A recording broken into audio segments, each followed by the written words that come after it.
लोकसभा चुनावों में बीजेपी की तीसरी जीत रोकने के लिए विपक्षी दलों की तीसरी बैठक मुंबई में होगी, लेकिन इस बैठक में मायावती शामिल नहीं होंगी और उन्होंने साफ तौर पर विपक्षी दलों पर निशाना साधा।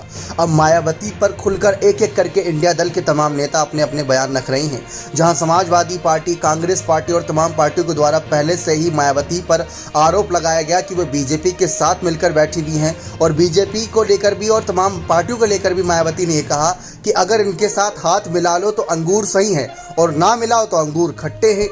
इस बात को लेकर उन्होंने ट्वीट भी किया।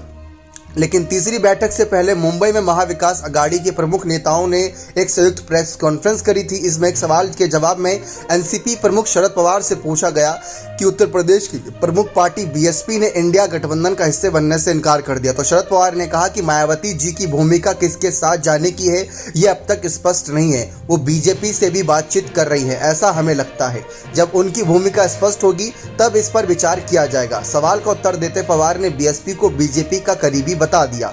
लेकिन एक दिन पहले ही मायावती ने ट्वीट करके इस बात की जानकारी दी थी कि वे किसी भी दल के साथ नहीं जाएंगी, ना ही एनडीए के साथ, ना ही इंडिया के साथ। लेकिन आपको ये बात अच्छी तरीके से मालूम होनी चाहिए कि उत्तर प्रदेश में इस समय जो मौजूदा हालात है राजनीति के, भले ही बीएसपी का ग्राफ गिर रहा हो, लेकिन उनके पास 9 से 10 सांसद हैं।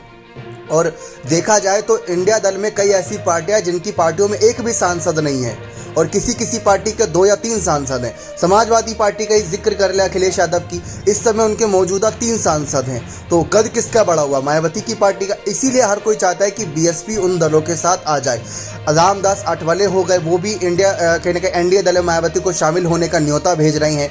तो उत्तर प्रदेश की बड़ी पार्टियों में गिनी जा रही है मायावती की पार्टी, और ना सिर्फ उत्तर प्रदेश बल्कि अलग अलग राज्यों के अलग अलग वोट बैंक को भी अपने साथ साध सकती है। इसी वजह से तमाम बड़े नेता इन पर बातचीत रख रहे हैं। लालू यादव ने भी यही बात कही थी। लालू यादव ने कहा था कि हमने तो मायावती जी को बुलाया ही नहीं, अभी संपर्क ही नहीं किया उनसे, क्योंकि उत्तर प्रदेश में समाजवादी पार्टी को मुख्य विपक्षी पार्टी के तौर पर देखा जा रहा है।